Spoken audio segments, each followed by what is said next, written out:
नमस्कार साथियों। तो चलिए आज की क्लास की शुरुआत करते हैं। कल की क्लास में हम लोगों ने मतलब परसों की क्लास में जहाँ तक छोड़ा था उसके आगे से हम शुरू कर रहे हैं। हम लोगों ने ये बात कर लिया था कि जो निर्धनता निवारण है या निर्धनता निवारण के लिए प्रयास है, उसके लिए त्रिस्तरीय प्रयास किया गया। और ये त्रिस्तरीय प्रयास में एक मैंने बताया था कि समृद्धि आधारित प्रयास, एक में हम लोगों ने बात किया था कि योजना आधारित प्रयास अर्थात योजनाओं के माध्यम से निर्धनता या गरीबी को दूर करने की कोशिश की गई। और इसकी बात हम लोगों ने ये कर लिया था कि 1961 से इसे शुरू किया गया था।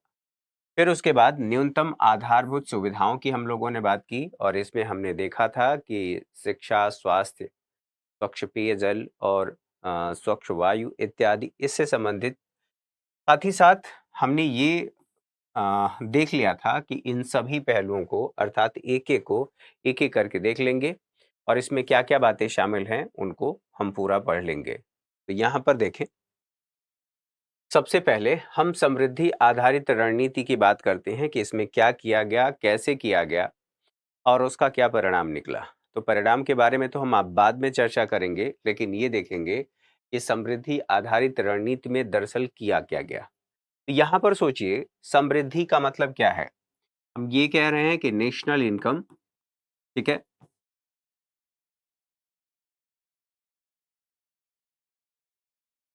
नेशनल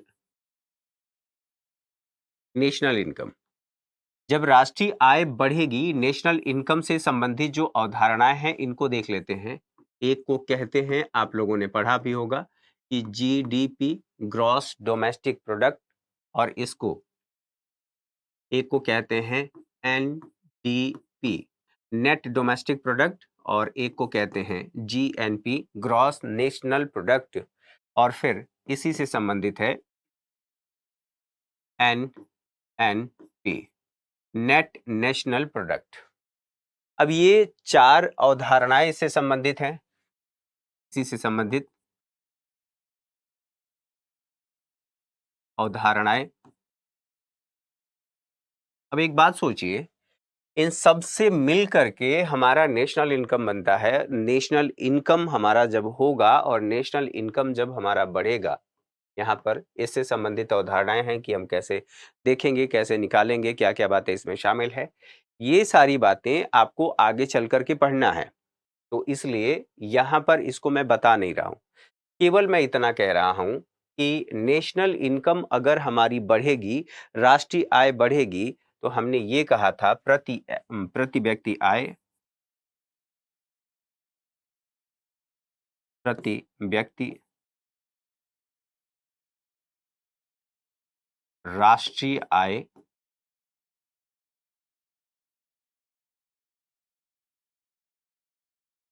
कुल जनसंख्या,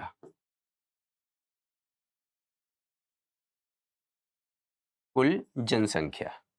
तो इससे हमारा प्रति व्यक्ति आय आ जा रहा है कि भारत में जो हमारी राष्ट्रीय आय है, उस राष्ट्रीय आय को हमने जनसंख्या से डिवाइड कर दिया तो हमें पता चल गया कि एक व्यक्ति के हिस्से में इतना पैसा आ रहा है।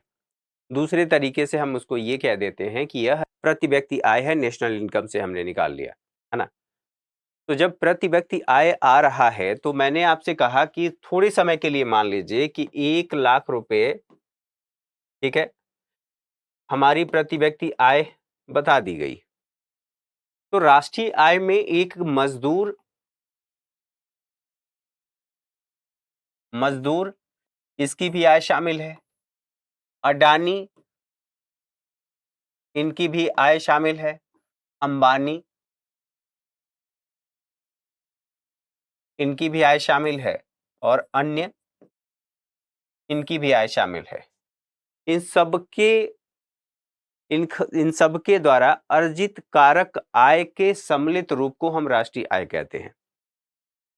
और क्या होता है अर्जित कारक आय, ये मैं बता चुका हूं। तो यहां पर हम ये कह रहे हैं कि जब ये सारी चीजें देखने को मिल रही है तो इनकी आय, अंबानी की आय भी इसमें शामिल, अडानी, मजदूर और अन्य लोगों की आय शामिल हो गई। हमने ये कह दिया कि इसको मिलाकर के 1 लाख रुपए पर कैपिटा इनकम है, अर्थात पीसीआई पर कैपिटा इनकम यहाँ हमें देखने को मिल रहा है।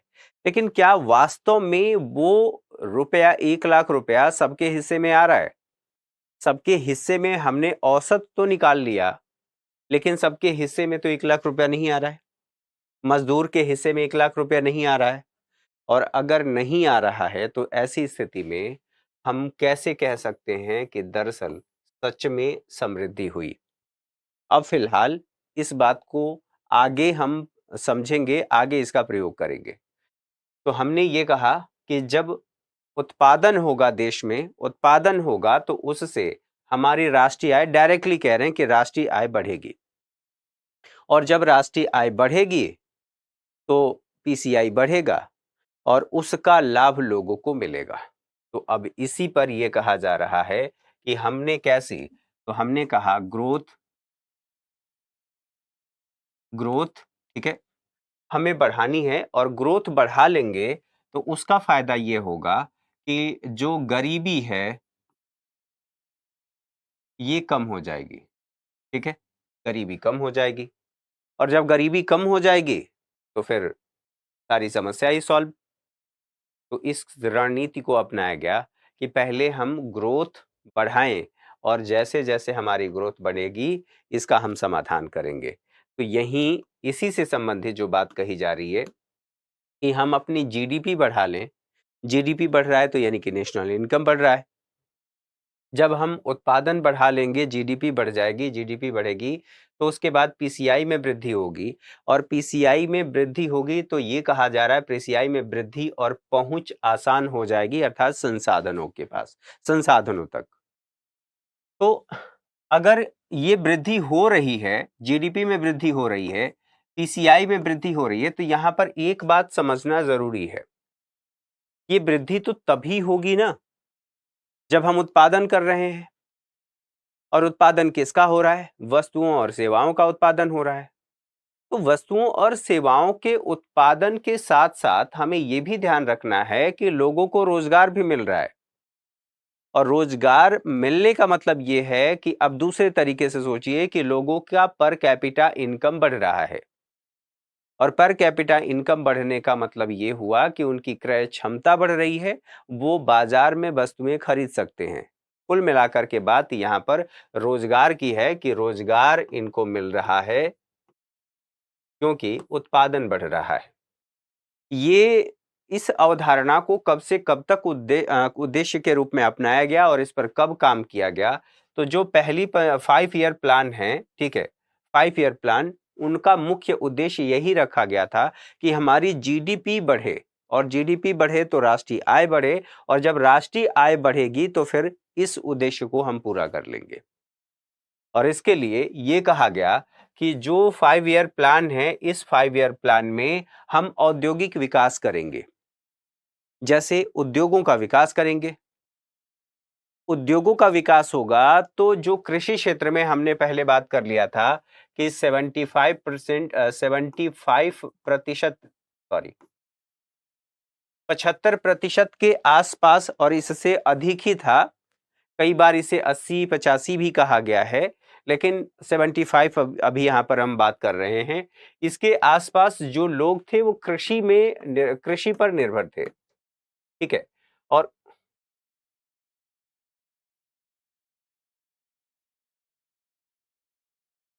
ठीक है, कृषि क्षेत्र में कार्य कर रहे थे। और इसमें हम लोगों ने, अगर याद हो तो हमने बात कर लिया था प्रचंड बेरोजगारी। और ये जो प्रचंड बेरोजगारी की समस्या है, इस समस्या के समाधान के लिए हमने ये कहा था कि हम कुछ ऐसा करें जिससे कृषि पर लोगों की निर्भरता कम हो।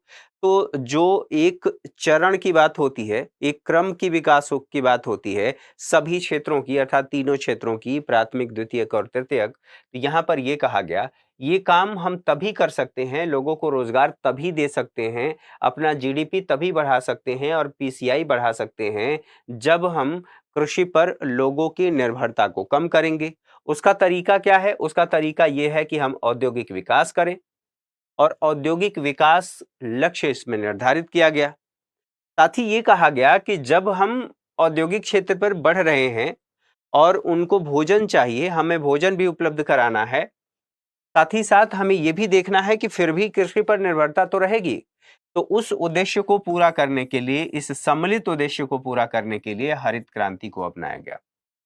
और हरित क्रांति 1960 के दशक में अपनाया गया। अगर आप लोगों को याद हो तो हम लोगों ने उसमें बात कर लिया था कि हाई यील्ड वैरायटी बीजों का प्रयोग किया गया, उर्वरकों का प्रयोग किया गया, कीटनाशकों का प्रयोग किया गया, सिंचाई व्यवस्था को दुरुस्त किया गया और साथ ही साथ वहां मशीनरी का प्रयोग किया गया। और इन सभी के लिए सरकार ने सब्सिडी युक्त ऋण की व्यवस्था भी प्रदान की। सब्सिडी युक्त आप ऐसे भी कह सकते हैं, कम ब्याज दरों पर सरकार ने जो किसान हैं ताकि वो निवेश कर सके कृषि क्षेत्र में, उन्हें ऋण भी प्रदान की। और जब ऋण प्रदान की तो निवेश बढ़ा और अंततः हम हरित क्रांति के माध्यम से अपने देश में खाद्यान्न उत्पादन को बढ़ा लिया और उसका परिणाम ये निकला कि हम खाद्यान्न के क्षेत्र में आत्मनिर्भर बने। ठीक है, ये बातें यहाँ पर समझ में आ गई। अब बात ये होती है कि ये जो कार्य हमने किया, इसकी सफलता की दर क्या रही? हमने पहला काम क्या किया कि भैया पंचवर्षीय योजनाओं का ये मुख्य उद्देश्य निर्धारित किया और उद्देश्य निर्धारित करके ये कहा कि पहले औद्योगिक विकास करते हैं, कृषि क्षेत्र पर से लोगों की निर्भरता को कम करते हैं। और जब कृषि क्षेत्र से लोगों की निर्भरता को कम कर लेंगे, तो उसके बाद हमने ये कहा कि जो और हमारी ज़रूरतें हैं, हम उसको पूरा करने के लिए हरित क्रांति, क्योंकि खाद्यान्न हमारी ज़रूरत है ही। और जो औद्योगिक क्षेत्र है वो कहाँ पर लगाया जा रहा है, आज भी देखने को मिल रहा है। तो हम बात कर रहे हैं कि शहरी क्षेत्रों में। शहरी क्षेत्रों में इसलिए भी हुआ क्योंकि वहां पर कनेक्टिविटी बेहतर थी। अब सफलता की दर, जो कृषि क्षेत्र है, कृषि क्षेत्र, उद्योग और जो पर कैपिटा इनकम, हमने ये कहा था कि इस पर निर्भरता को हम कम करेंगे। ठीक, जो उद्योग है इसका विकास करेंगे और यहां से हटा करके लोगों को यहां रोजगार देंगे और इससे इनकी पीसीआई बढ़ जाएगी, पर कैपिटा इनकम बढ़ जाएगी। लेकिन इसकी सफलता की दर हमारे देश में काफी ज्यादा कम रही। जो बढ़ाने का लक्ष्य हमने निर्धारित किया था वो हमारा लक्ष्य कम रहा। जो कृषि पर निर्भरता थी उसको हम कम नहीं कर पाए और उन सब का कारण ये था कि जो ये क्षेत्र है इसका हम समुचित विकास नहीं कर पाए। जितना हमें विकास करना था उतना विकास नहीं कर पाए। यहाँ से हटा करके लोगों को यहाँ पर रोजगार हम नहीं दे पाए। और इसका कारण ये था कि उस समय आप देखेंगे तो 1956 की जो औद्योगिक नीति थी, औद्योगिक नीति, काफी हद तक इसे जिम्मेदार माना जाता है, जिसका प्रभाव अर्थव्यवस्था पर 1980 तक देखने को मिलता है, 1990 तक देखने को मिलता है। कारण क्या था? अब देखिए, यहां पर कृषि क्षेत्र की बात की जा रही है, औद्योगिक क्षेत्र की बात की जा रही है। तो जो हमें उस समय समस्या देखने को मिलती है वो ये देखने को मिलती है कि लोगों के पास असमान भूमि धारण था। असमान भूमि धारण का मतलब, एक व्यक्ति के पास भूमि अधिक है, वो उस पर कृषि ही नहीं कर पा रहा है, और दूसरे व्यक्ति के पास कृषि भूमि ही नहीं है ताकि वो उस पर कृषि कर सके। तो एक व्यक्ति अपनी भूमि को परती छोड़ दे रहा है और अगर वो संभव हो पा रहा है तो लोगों से उस पर कृषि करवा रहा है। और दूसरा व्यक्ति ये है, वो है जो मजदूर के रूप में, कृषक मजदूर के रूप में उसी भूमि पर काम कर रहा है, उत्पादन कर रहा है, आधा हिस्सा उसको दे रहा है। तो ये जो समस्या देखने को मिली और इसका जो परिणाम देखने को मिला वो ये था कि भैया, और इसके लिए किया क्या गया था कि जो हमने भूमि सुधार लागू किया था वो सही ढंग से लागू नहीं हो पाया। हमने कोशिश जरूर किया था, लेकिन इसके लिए बहुत सारे कारण जिम्मेदार थे। ये विफल रहा था, या आप इसको विफल नहीं कह सकते, इसको दूसरे शब्दों में कहेंगे आंशिक सफलता।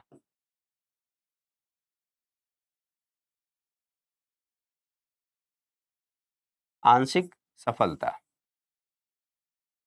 यह आंशिक रूप से सफल हुआ, पूर्णतः सफल नहीं हुआ। और इसका कारण हम लोग पढ़ चुके हैं। जो समृद्धि दर है, समृद्धि हुई जरूर, ऐसा नहीं है कि हमारी समृद्धि नहीं रही, समृद्धि हुई, लेकिन इसकी जो पहुंच है, समृद्धि तक पहुंच, लोगों की पहुंच की जा रही है, पहुंच काफी कम हुई, अर्थात लोग वहां तक पहुंच ही नहीं पाए। सभी लोगों तक न तो लोगों की पहुंच समृद्धि तक हुई और न ही समृद्धि की पहुंच लोगों तक हुई। आप कह सकते हैं कि जो उधर हमने देखा था, अंबानी, अडानी और इस तरह के लोगों की आज जो संपत्ति बढ़ रही है, उस समय भी आप कह सकते हैं कि वो जो प्रयास किया गया, इतना प्रयास बड़े पैमाने पर नहीं हुआ, जिससे जो लोगों की पहुंच है, आर्थिक संसाधनों तक पहुंच बढ़ सके, लोगों को रोजगार मिल सके और लोगों की आय बढ़ सके और इससे उनकी जो मूलभूत ज़रूरतें हैं वो पूरी हो सके और इसलिए गरीबी बनी रही, निर्धनता बनी रही। साथ ही साथ जब यहाँ पर कृषि में हरित क्रांति को अपनाया गया, उसका परिणाम हमने ये देखा कि सबसे पहले कृषि की बात करेंगे कि क्षेत्र विशेष में ये सफल हुआ। क्षेत्र विशेष, और इस क्षेत्र विशेष की हमने बात की, क्षेत्र विशेष में स्थिति देखने को मिलती है, अर्थात कौन सा क्षेत्र? हमने बात कर लिया था कि पश्चिमी उत्तर प्रदेश, पंजाब और यहां पर हरियाणा। ठीक है, हरियाणा की बात की जा रही है। यहां पर यह सफल हुआ और यहीं पर सफल इसलिए हुआ क्योंकि यहां पर लोगों के पास भूमि का दायरा अधिक था। और आज भी इन क्षेत्र के किसानों को देख लीजिए, उनकी संपन्नता और देश के अन्य हिस्सों के किसानों की संपन्नता, उसमें काफी ज्यादा फर्क दिखाई देगा। तो ये बात आपने समझ ली, ये जो क्षेत्रीय असमानता देखने को मिल रही है। अच्छा, एक तो हमने बात कर ली कि कृषि क्षेत्र में, अब दूसरी यहाँ पर उद्योगों की बात कर लिया जाए। ऐसा नहीं है कि उद्योग उस समय स्थापित नहीं हुए, उद्योग स्थापित हुए, लेकिन उद्योग गिने चुने क्षेत्रों में ही स्थापित हुए। स्वाभाविक सी बात है कि उस क्षेत्र विशेष के लोगों को रोजगार दे सकते थे, देश के सभी हिस्सों की आबादी की आवश्यकताओं को पूरा नहीं कर सकते थे और ना ही पूरा कर पाए। गिने चुने उद्योग थे, हैवी इंडस्ट्री लगी, लेकिन उसमें बहुत से लोगों को रोजगार नहीं मिल पाया। जिनको रोजगार मिला, उनकी पर कैपिटा इनकम में सुधार हुआ और जिनको रोजगार नहीं मिला, क्षेत्रीय विषमता देखने को मिलती है। बिहार की बात कर लीजिए, उत्तर प्रदेश की बात कर लीजिए, यहाँ पर ये समस्याएं देखी गई। तो क्षेत्रीय असमानता या विषमता भी देखने को मिला। तो कुल मिलाकर के जो समृद्धि आधारित रणनीति थी, यह भी पूरी तरह से कारगर सिद्ध नहीं हुई।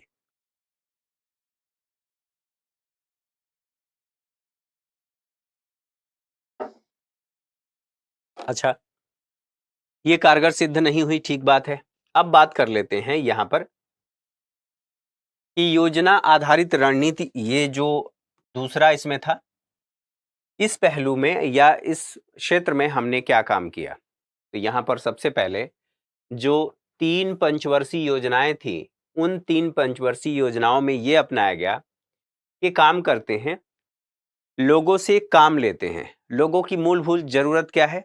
भोजन जरूरत है, और इसीलिए हम भोजन की आवश्यकताओं को पूरा नहीं कर पा रहे हैं, फिर हमारे सामने समस्या हो रही है।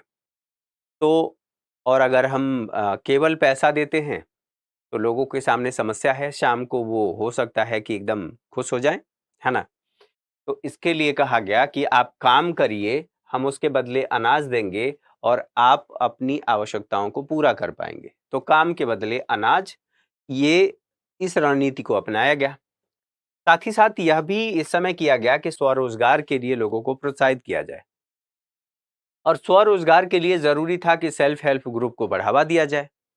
सेल्फ हेल्प ग्रुप जिसमें 10 से 15 लोग मिल करके एक साथ और कुछ पैसा जमा करते हैं, अपने बचत को जमा करते हैं, जिसको ज़रूरत होती है उसमें से कुछ सदस्यों को, वो ले जाता है और फिर उस पर ब्याज और जो कुछ भी उस पर इंटरेस्ट देना होता है देता है, और फिर इस तरह से धीरे-धीरे एक दूसरे की मदद हो जाती है। ठीक है? तो यहाँ पर क्या किया गया, काम के बदले अनाज, स्वरोजगार को बढ़ावा दिया गया और मजदूरी दर पर भी ये आधारित था। स्वरोजगार जो मजदूरी दर पर आधारित था, साथ ही आगे चल करके 10वीं पंचवर्षीय योजना की दृष्टि भी इसी पर कुछ आधारित थी, ये विषय देखने को मिलता है। अब इसमें क्या किया गया, इसके लिए प्रधानमंत्री रोजगार योजना शुरू किया गया और लोगों को रोजगार देने की भी पहल की गई। इसका उद्देश्य ये था कि शहरी क्षेत्रों में स्वरोजगार को बढ़ावा दिया जाए। धीरे धीरे लोग जब खुद का रोजगार करेंगे तो उनको वहीं पर इनकम होगी, उनका खुद का रोजगार होगा, सरकार को जॉब देने की, रोजगार देने की जरूरत नहीं पड़ेगी। तो एक तो ये कहा गया। अब इसके लिए बैंक ऋण, स्वरोजगार बैंक, अब चूंकि आप मान लीजिए स्वरोजगार के लिए बात कर रहे हैं, आप करेंगे कैसे? उसके लिए पैसा देना पड़ेगा। अर्थात प्रारंभिक चरण में जब आप शुरू कर रहे हैं तो पैसा तो होना चाहिए। रुपया होगा तभी आप निवेश करेंगे, और निवेश करेंगे तब जाकर के आपको आय होगी। और अगर आप लोगों को याद हो तो स्ट्रीट वेंडर के लिए भारत सरकार ने 10,000 रुपए की एक योजना शुरू की थी कोविड-19 के बाद। क्योंकि कोविड-19 की वजह से जो रेहड़ी पटरी वाले थे, जो ये चाउमीन, समोसे, चाय इत्यादि अगर ये लोग देते थे, कोविड-19 में इनका सब कुछ बर्बाद हो गया था। अब बर्बाद हो गया था तो करना क्या था? इसका समाधान करना था। भाई उनको दोबारा से रोजगार में वापस लाना था। वापस लाने के लिए सरकार ने ये कहा कि आपको 10,000 रुपए का हम ऋण दे रहे हैं, इसके बदले आपको कोई भी जमानत राशि देने की जरूरत नहीं है। और सरकार ने ये दिया, और दे करके उन लोगों को स्वरोजगार के लिए बढ़ावा दिया गया। और यह भी कहा गया कि अगर आप सही समय पर उस पैसे को वापस कर देते हैं बैंक को, तो फिर आपको उसमें कुछ छूट भी दी जाएगी। ठीक है? तो इसके माध्यम से उनको रोजगार करने के लिए, दोबारा से स्ट्रीट वेंडर को शुरू करने के लिए, या जो रेहड़ी पटरी वाले हैं उनको उनके रोजगार में वापस लाने के लिए काम किया गया। तो वहां पर ऋण दिया गया। वही स्थिति कुछ यहां पर भी देखने को मिलती है। क्या किया गया? तो बैंकों से स्वरोजगार के लिए ऋण देने की व्यवस्था को मजबूत किया गया, बढ़ावा दिया गया कि आपको हम बैंक के माध्यम से ऋण देंगे और आप ले करके अपना स्वरोजगार करिए। तो ये कार्य उस समय किया गया। साथ ही साथ प्रधानमंत्री रोजगार योजना ग्रामीण, यहां पर शहरी की बात की जा रही है, यहां पर ग्रामीण की बात की जा रही है। और इसके लिए सरकार ने वित्तीय सहायता उपलब्ध कराया, और न केवल वित्तीय सहायता, उद्यमों को भी प्रोत्साहन दिया, और उद्यमों को प्रोत्साहन दे करके उन्हें स्वरोजगार के लिए प्रमोट किया कि आप भैया खुद का रोजगार करिए, आप जॉब क्यों मांग रहे हैं, या जॉब मांगने की आपको जरूरत नहीं पड़ेगी। ये कार्य किया गया। 1990 के दशक की बात करें तो इन सभी कार्यों को आप देख ही रहे हैं। इन सभी कार्यों को ध्यान में रखते हुए भारत सरकार ने सेल्फ हेल्प ग्रुप, जो मैंने कहा कि सेल्फ हेल्प ग्रुप को बढ़ावा दिया कि आप लोग आपस में अपनी जो बचत है, एक बचत को भी बढ़ाइए, और बचत को बढ़ाने के साथ साथ आप अपनी आवश्यकताओं को पूरा करिए, ऋण आवश्यकताओं को पूरा करिए। इसके लिए सेल्फ हेल्प ग्रुप को प्रोत्साहन दे करके और बैंकों द्वारा आंशिक इन्हें वित्तीय सहायता दी गई कि अगर ये लोग ऋण लेना चाह रहे हैं, जैसे इसमें कितने लोग हैं? 10 से 15 लोग हैं। ठीक है? सेल्फ हेल्प ग्रुप में 10 से 15 लोग हैं। अगर एक व्यक्ति ऋण लेता है, मान लेते हैं 20,000 का, 20 के, तो गरीब आदमी को पहले तो ऋण मिलेगा नहीं, क्योंकि उसके पास कोई जमानत राशि नहीं है, जमानत के लिए कुछ रखने के लिए है नहीं। अब ये समझा गया कि यहां पर जो 10 लोग हैं, 10 से 15 लोग, इनकी सामूहिक जिम्मेदारी है, और सामूहिक जिम्मेदारी के आधार पर हम इनको अगर ऋण देंगे तो ये चुकाएंगे, क्योंकि किसी एक व्यक्ति की जिम्मेदारी नहीं है। यहां पर 10 हैं या 15 हैं, सबकी जिम्मेदारी है। तो इसका मतलब यह हुआ कि इसके माध्यम से न केवल खुद के द्वारा अपनी जरूरतों को, ऋण आवश्यकताओं को इन लोगों ने पूरा किया, बल्कि इसी के माध्यम से उन्हें बैंक से आंशिक ऋण भी मिला, और ऋण लेकर के ये अपनी जरूरतों को पूरा करना शुरू कर दिया। तो इस तरह की रणनीति के माध्यम से भारत में गरीबी को दूर करने का प्रयास किया गया। एक तो ये बात थी। अच्छा, अब बात आती है कि भैया न्यूनतम आधारभूत सुविधाएं। सरकार ने देखा कि केवल इसके भरोसे काम नहीं चल सकता। केवल हम ये कह दें कि आप स्वरोजगार करिए, पहले हमने कहा कि उद्योगों को बढ़ाएँगे, उद्योगों को हमने पहले ही जो नीति आई थी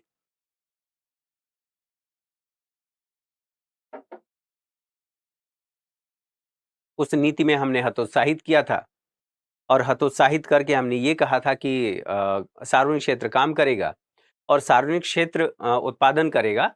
सार्वजनिक क्षेत्र इतना ज़्यादा उत्पादन नहीं कर पा रहा था और इतने वैरायटी उसमें नहीं थे और जब इतने बड़े पैमाने पर उत्पादन नहीं हो रहा था और लोगों के पास क्रय क्षमता थी नहीं, बाजार था नहीं, तो फिर लोगों को रोजगार मिल नहीं पाया। कितने लोगों को सरकार रोजगार देती?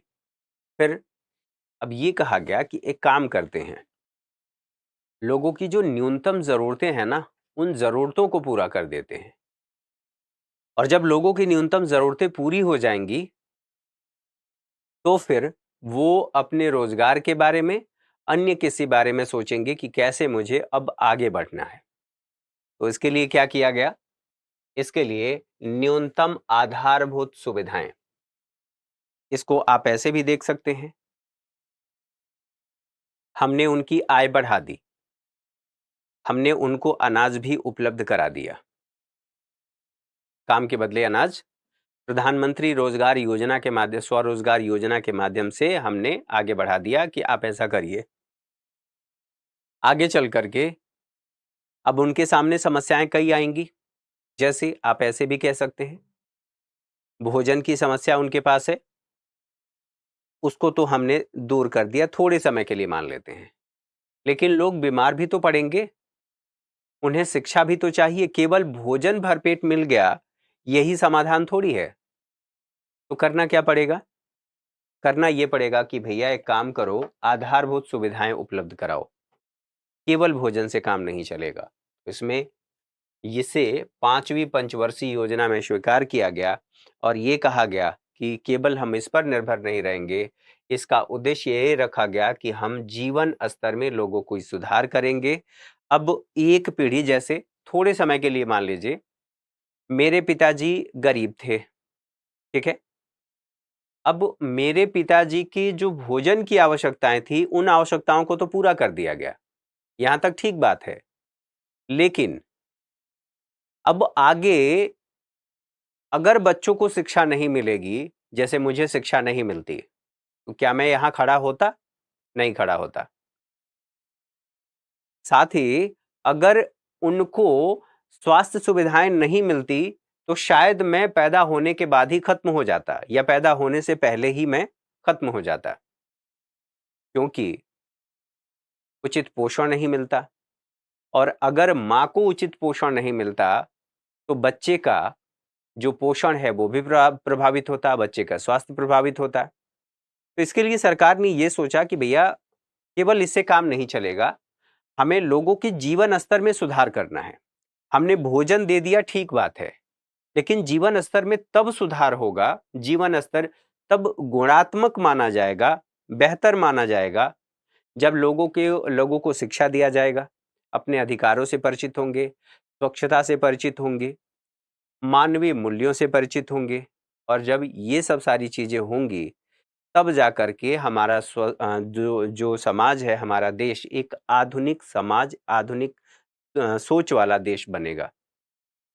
तो इसके लिए जो 5वीं पंचवर्षीय योजना है, इसमें पहल की गई और ये कहा गया कि हम जीवन स्तर में सुधार करेंगे। इसके लिए ज़रूरी है कि हम लोगों को शिक्षा दें और शिक्षा देने के साथ-साथ हमने ये भी निर्धारित किया, सरकार ने ये भी निर्धारित किया कि लोगों को स्वास्थ्य सुविधाएँ उपलब्ध कराई जाएँगी और अगर यही चीज़ आप लोगों को याद हो, तो जो सरकारी जितने भी प्राथमिक स्वास्थ्य केंद्र देखते हैं, सार्वजनिक प्राथमिक स्वास्थ्य केंद्र, कस्बे में आप देखते हैं कि सरकारी अस्पताल में दिखाया, अगर कोई बीमार होता है, सरकारी अस्पताल में दिखाया और सरकारी अस्पताल में क्या होता है? मुफ्त में इलाज होता है। किसका इलाज होता है और सरकारी अस्पताल में कौन जाता है? जिसके पास निजी अस्पताल में खर्च करने के लिए या अपना इलाज करने के लिए पैसा नहीं है। तो एक तो हमने प्राथमिक विद्यालय खोला, जो आप देखते हैं ना, सरकारी प्राइमरी विद्यालय है, वो विद्यालय खोला गया ताकि शिक्षा मिल सके, और प्राथमिक स्वास्थ्य केंद्र खोला गया ताकि लोगों की स्वास्थ्य सुविधाएं सुनिश्चित हो सके। ठीक है। अब इसके साथ साथ सस्ता अनाज भी उपलब्ध कराया गया, क्योंकि यहाँ पर कहा गया है न्यूनतम आधारभूत सुविधाएं। तो न्यूनतम आधारभूत सुविधाओं में खाद्यान्न भी शामिल है, शिक्षा भी शामिल है, स्वास्थ्य भी शामिल है, और लोगों को पेयजल आपूर्ति और स्वच्छता भी उपलब्ध करानी है। तो ये सब कुछ कार्य उस समय किया गया ताकि जो हमारी आबादी है उनकी आवश्यकताओं को पूरा किया जा सके। इसके लिए दस्तावेज कब तैयार कर लिया गया? तो इसके लिए पंचवर्षीय योजनाओं में ही दस्तावेज तैयार किया गया और ये कहा गया कि आवश्यक सेवाओं तक पहुंच का अभाव है और उस अभाव के लिए समर्थन के रूप में न्यूनतम सामाजिक स्तर और उपभोग निवेश को बढ़ावा देना। यहां पर समर्थन किस रूप में दिया गया? तो न्यूनतम, जो सबसे न्यूनतम जरूरत है। न्यूनतम जरूरत क्या है? बच्चे को प्राथमिक शिक्षा देना, प्राथमिक विद्यालय खोला गया। प्राथमिक इलाज देना कि सर्दी, खांसी, जुकाम, बुखार हो रहा है तो पहले चरण में ही उन लोगों को ये सुविधाएं उपलब्ध करा दिए जाए। यहाँ पर सामाजिक स्तर, इससे सामाजिक स्तर में हमारे सुधार हुआ, और सामाजिक स्तर में सुधार होने के साथ साथ ये जो अनाज दिया जा रहा है उपभोग सुनिश्चित हो पा रहा है, और साथ ही साथ अब जब लोगों की बचत होगी, क्योंकि सबसे ज्यादा जो लोगों का खर्च होता है बचत का, वो शिक्षा और स्वास्थ्य पर खर्च होता है। उसमें भी देखा जाए तो स्वास्थ्य पर खर्च होता है। जितनी भी गाढ़ी कमाई होती है सारी, अगर एक व्यक्ति परिवार का बीमार हो गया तो सब खत्म। ठीक है। कई बार तो ऐसा भी देखने को मिलता है कि घर और खेत बेचना पड़ जाता है, परिवार के सदस्य को बचाना है तो ये करना पड़ जाता है, और ये फैक्ट है। मेरी जानकारी में ऐसी बहुत सी कहानियां हैं। ठीक है। बहरहाल अब इन सब के माध्यम से ये किया गया कि हम तो एक तो उपभोग स्तर को सुनिश्चित करेंगे न्यूनतम, और उसके बाद हम निवेश बढ़ाएंगे, और निवेश का मतलब दो है, एक को मैंने कहा उपभोग और दूसरे को मैंने कहा निवेश। ठीक है। यहाँ पर व्यय बढ़ाने की बात है, ये जब मैं कह रहा हूं तो व्यय की बात कर रहा हूं। निवेश बढ़ेगा तो फिर लोगों को रोजगार मिलेगा और ये सुविधाएं सुनिश्चित हो पाएंगी। तो ये कार्य उस समय किया गया। योजनाओं की बात करें तो योजनाएं कैसी थी? तो खाद्यान्न और पोषण से संबंधित थी। योजनाएं कैसे शुरू की गई? खाद्यान्न और पोषण से संबंधित। कैसी खाद्यान्न और पोषण से संबंधित? तो ये कहा गया कि भैया पोषण सुनिश्चित करना है। तो पर्याप्त पोषण कब सुनिश्चित होगा? पर्याप्त भोजन मिलेगा, पर्याप्त और पोषण युक्त भोजन। ठीक है। पर्याप्त पोषण युक्त भोजन ये मिलेगा तभी हो सकता है। तो इसके लिए सरकार ने क्या किया, जिसको पीडीएस कहते हैं,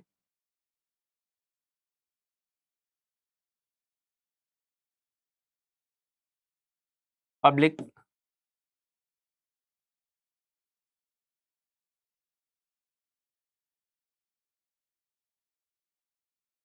सिस्टम, इसको आप हिंदी में कहते हैं पीडीएस को ही यहां पर सार्वजनिक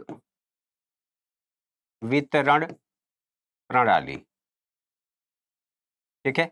सार्वजनिक वितरण प्रणाली, इसके माध्यम से यहां जो सस्ते अनाज की बात हुई, हमने अनाज पहुंचाया, और फिर उसके बाद पोषण अभियान हमने शुरू किया। तो अगर आप लोगों को याद हो तो ICDS भी उस समय देखने को मिलता है, इंटीग्रेटेड चाइल्ड डेवलपमेंट स्कीम।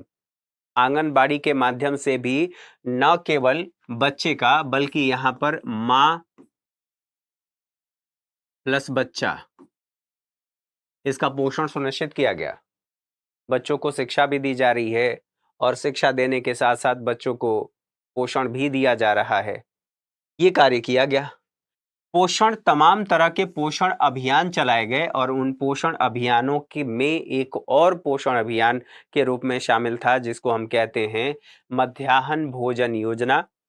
इस समय उसे प्रधानमंत्री पोषण अभियान के नाम से जाना जाता है, और इसको शुरू किया गया। हमने पहले ही बात कर लिया था कि बच्चे जो थे वो वहां से मध्याह्न, ठीक है, ये भोजन योजना था, इसके माध्यम से स्कूल में जो ड्रॉप आउट रेट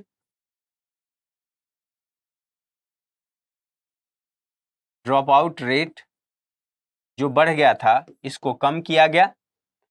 पोषण सुनिश्चित किया गया, क्योंकि मैं आप लोगों को बता चुका हूं कि यहाँ पर कितना प्रोटीन दिया जाएगा, कितना कैलोरी दिया जाएगा, ये सब कुछ सुनिश्चित है। कब कितना दिया जाएगा, किस दिन कौन सा खाना दिया जाएगा, ये सब कुछ पका पकाया भोजन वहां पर मिलता है और दिया जाता है। इसके माध्यम से न केवल हम ड्रॉप आउट रेट को कम कर पा रहे हैं, शिक्षा को भी हम बढ़ा रहे हैं,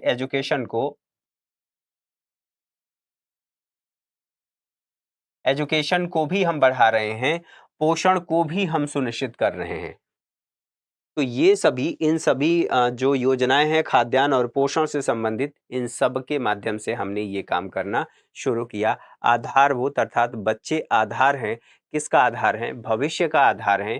तो इसीलिए कहा जाता है कि जो बच्चे हैं वो देश का भविष्य हैं, और देश का भविष्य न केवल शिक्षित होना चाहिए बल्कि स्वस्थ भी होना चाहिए, और इन्हीं उद्देश्यों को पूरा करने के लिए ये काम किया गया। आगे बढ़े तो अन्य जो योजनाएं इसमें शुरू की गई आगे चल करके कि हम और क्या काम कर सकते हैं, तो इसके लिए प्रधानमंत्री ग्राम सड़क योजना की बात कर सकते हैं। इसके माध्यम से कनेक्टिविटी बढ़ाने के लिए अंबेडकर आवास योजना भी शुरू की गई। अन्य आधारिक संरचनाएं भी शुरू की गई, जिनके माध्यम से लोगों को घर भी दिया जा सके, कनेक्टिविटी बढ़ाया जाए। और साथ ही साथ केवल बच्चे ही थोड़ी थे अर्थव्यवस्था में, देश में केवल बच्चे ही थोड़ी थे, केवल उनका ही पोषण सुनिश्चित थोड़ी करना था। तो करना क्या था? आबादी बूढ़ी भी तो हो रही है, विधवाएं भी हैं, और इन्हें जो बुजुर्ग हैं, बच्चे हैं, महिलाएं हैं और जो SC ST हैं, उनको कहा गया कि यह समाज के संवेदनशील वर्ग हैं। यह समाज के संवेदनशील वर्ग हैं, तो इनकी जरूरतों को भी पूरा करना जरूरी है। और आगे जब आप पढ़ेंगे तो एक रजत क्रांति भी देखने को मिलती है, एक सिल्वर क्रांति, जो रजत क्रांति की मैं बात कर रहा हूं। तो ऐसी आबादी की जो उपभोग क्षमता है उसका प्रयोग करना, जो बूढ़ी हो चुकी है, अर्थात जो रिटायर हो चुके हैं, उनकी कुछ जरूरतें होती हैं। जरूरतें क्या? उनको बैसाखी की जरूरत है, उनको दवा की जरूरत है, उनको उनकी देखभाल की जरूरत है, उनके लिए घर की जरूरत है। तो इस आबादी जो रिटायर हो चुकी है, बूढ़ी हो चुकी है, इसकी उपभोग क्षमता के प्रयोग करना, उसे रजत क्रांति के रूप में समझा गया, और उस दिशा में भारत प्रयास कर रहा है। और उसी लिए मैंने आप लोगों को बताया था कि पेंशन योजना भी शुरू की गई। अब यहां यह कहा गया कि वृद्धा पेंशन, जो व्यक्ति वृद्ध हो चुका है और उसके लिए कोई व्यक्ति ऐसा नहीं है जो उसकी जरूरतों को पूरा कर सके, तो वृद्धा पेंशन दिया गया, और वृद्धा पेंशन के माध्यम से उसकी न्यूनतम जरूरतों को पूरा करने की कोशिश की गई। यहां वृद्धा पेंशन अलग है और विधवा पेंशन अलग है, दो बातें हैं। वृद्धा पेंशन और विधवा पेंशन ये सुनिश्चित किया गया, और आगे चल करके फिर जनधन खाते के माध्यम से लोगों को जोड़ा गया, ताकि उनका वित्तीय समावेशन हो सके, और वित्तीय समावेशन के माध्यम से फिर वही जो छोटे छोटे पेंशन योजनाएं हैं, जो लोगों को बढ़ावा दिया गया कि आप पेंशन योजनाओं पर काम करिए, अपने लिए पेंशन योजना शुरू करिए, मिनिमम अमाउंट आप जमा करिए, और उस मिनिमम अमाउंट से आप अपनी ज़रूरतों को पूरा करिए। तो इन बातों को आप लोगों को याद रखना है कि वृद्धा पेंशन, विधवा पेंशन, ये योजनाएं भी शुरू की गई, जो इसी दिशा में एक कदम है कि अगर जो बूढ़ी आबादी है, बुजुर्ग आबादी है, उनकी भी ज़रूरतों को पूरा करना है, तो हमें ऐसा करना पड़ेगा, और सरकार उस समय ऐसा की थी। ठीक है।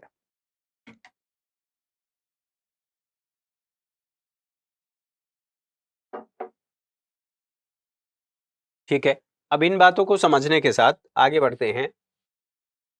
निर्धनता निवारण जो कार्यक्रम चलाया गया, ये निर्धनता निवारण कार्यक्रम कितना सफल रहा, कितना असफल रहा? एक समीक्षा की हम बात कर रहे हैं, तो समीक्षा का मतलब यही है कि हम उसके सकारात्मक नकारात्मक दोनों पहलुओं को देखें, दोनों बिंदुओं को देखें। यहाँ पर कुछ राज्यों ने जो सरकार ने शुरू किया था और उस सरकार के प्रयासों को आगे बढ़ाया, और आगे बढ़ाने का मतलब ये था, अर्थात राज्यों ने सही दिशा में सही प्रयास किया, और उस प्रयास का परिणाम ये हुआ कि जो उन राज्यों की निर्धनता थी, राज्यों में निर्धनता थी, वो निर्धनता राष्ट्रीय स्तर की निर्धनता से काफी ज्यादा कम हो गई। अब इसको ऐसे समझिए, राष्ट्रीय स्तर पर निर्धनता मान लेते हैं,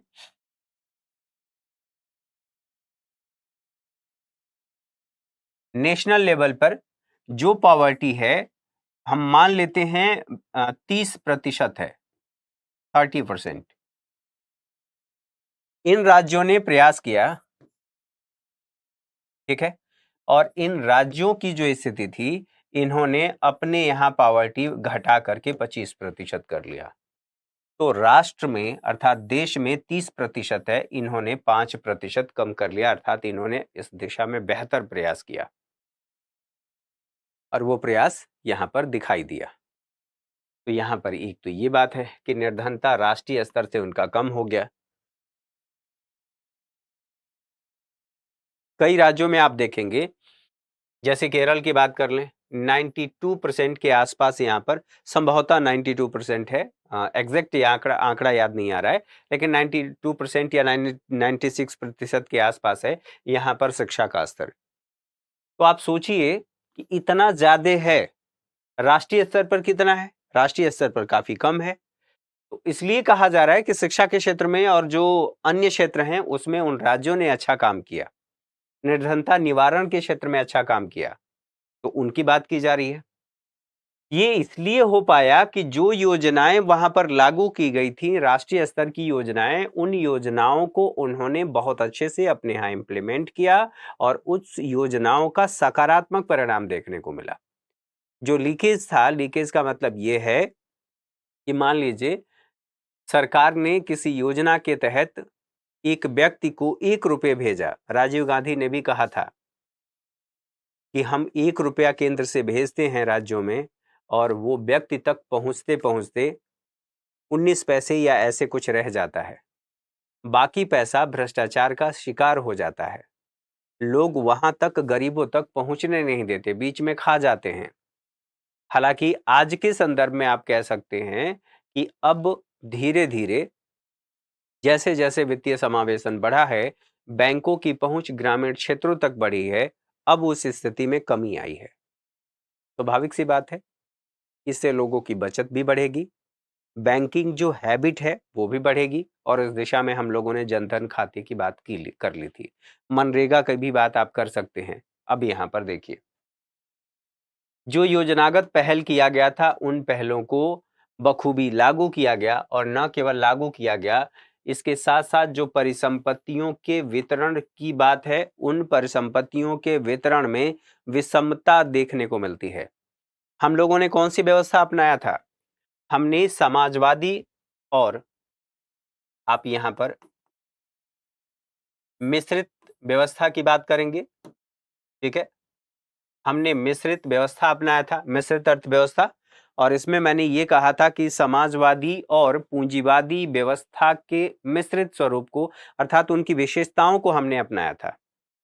विशेषताओं को अपनाने के साथ साथ मैंने ये भी कहा था कि इसमें सबसे ज्यादा जो सबसे पहले प्रभाव देखने को मिलता है भारतीय अर्थव्यवस्था पर, और 1956 की जो औद्योगिक नीति थी, उसमें समाजवाद पर ज्यादा जोर दिया गया था। अब समाजवाद पे जोर दिया गया, तो इसका मतलब ये था कि इस दिशा में हमने प्रयास भी किया, और जो परिसंपत्तियां हैं उनके वितरण की बात कही, और वितरण में हमने क्या किया? भूमि सुधार, हमने भूमि सुधार किया।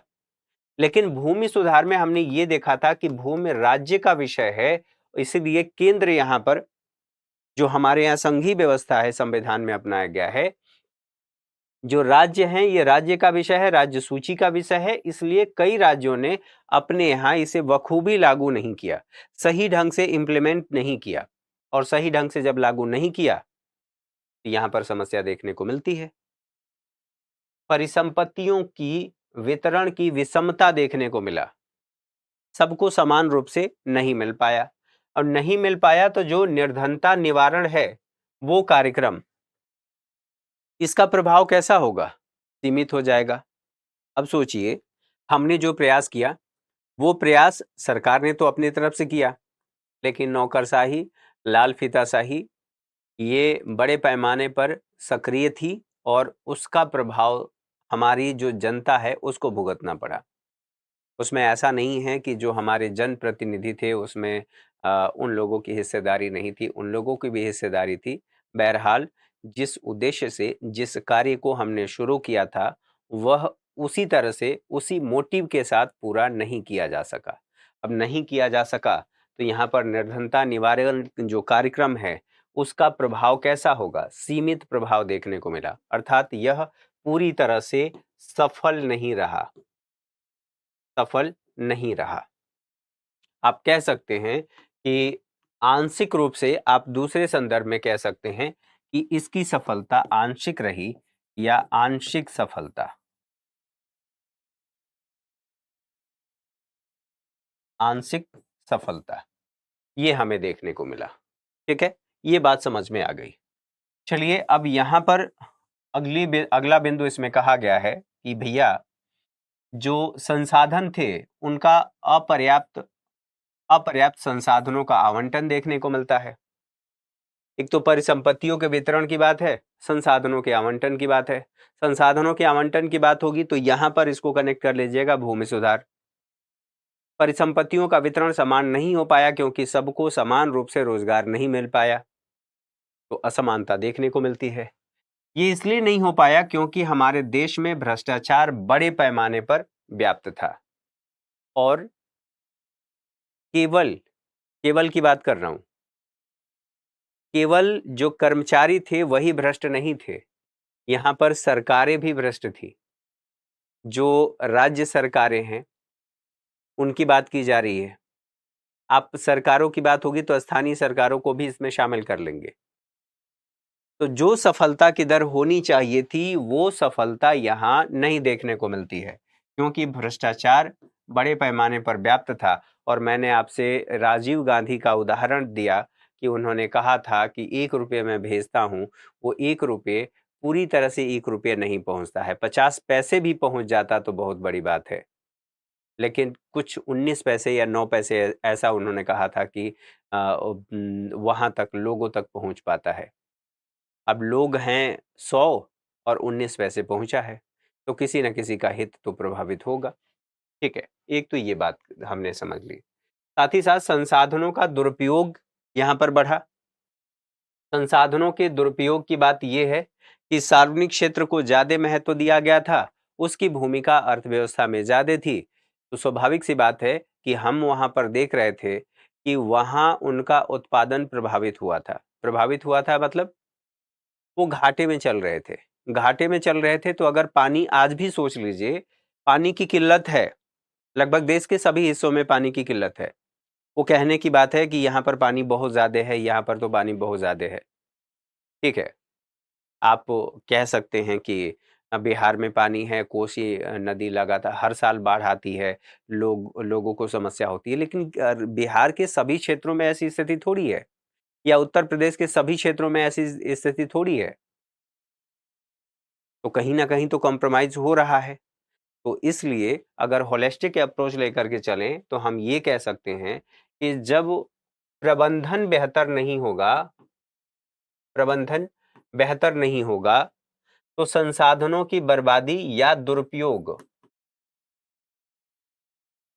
दुरुपयोग अधिक होगा। मान लीजिए किसी ऐसे यूनिट में आप अगर देखे होंगे तो स्टेशन पर पहले क्या होता था कि पानी बह रहा है, किसी को कोई मतलब नहीं है। टंकी भर गई है, गिर रहा है पानी, कर्मचारी वहां पर हैं, कौन जाएगा बंद करने? लाइट जल रहा है, बल्ब जल रहा है, कोई दिक्कत नहीं है। ठीक है, सरकारी संपत्ति है, जा रहा है, कोई दिक्कत नहीं। और ट्रेन में पहले लिखा रहता था कि भारतीय रेल आपकी अपनी संपत्ति है। अब भारतीय रेल आपकी अपनी संपत्ति, उसमें लिख तो दिया गया, कुछ लोगों ने उसे सीरियसली ले लिया, और सीरियसली लेने के साथ साथ दूसरे संदर्भ में भी ले लिया कि मेरी संपत्ति है तो इसका टॉयलेट उखाड़ करके ले चलो, इसका हैंडल निकाल करके ले चलो, वो भी काम आएगा, इसका शीशा निकाल करके ले चलो, इसका पंखा निकाल करके ले चलो। और कई जगहों पे तो उसके दरवाजे तक लोग निकाल ले गए। अब आप सोचिए, तो इस तरह की समस्याएं देश में देखने को मिली। तो ये सब क्या है? इस संसाधनों का दुरुपयोग है। इसी तरह से संसाधनों का दुरुपयोग देखने को मिलता है, और इसकी वजह से भागीदारी भी शून्य रही, अर्थात जो जनता की भागीदारी होनी चाहिए थी वो इसमें भागीदारी हो ही नहीं पाई। जो स्थानीय संस्थाएं थी उनकी भी भागीदारी थी, लेकिन भागीदारी जो निभानी चाहिए थी स्थानीय संस्थाओं ने भी अपनी जिम्मेदारी बखूबी नहीं निभाई। इस वजह से समस्याएं हमें देखने को मिलती हैं। तो हमें क्या करना है कि हमें भागीदारी बढ़ानी पड़ेगी। कैसी? सरकार में। किसकी? जनता की और स्थानीय संस्थाओं की। आगे चल करके जब ये काम किया गया तो स्थिति में थोड़ा सुधार देखने को मिला। ठीक है, यहां तक बातें समझ में आ गई। आगे बढ़ते हैं। अब इन सभी बातों को ध्यान में रखते हुए, इन सभी कमियों को ध्यान में रखते हुए, जो सफलता हमें चाहिए थी वो सफलता हमें नहीं मिली, फिर हमें क्या करना चाहिए?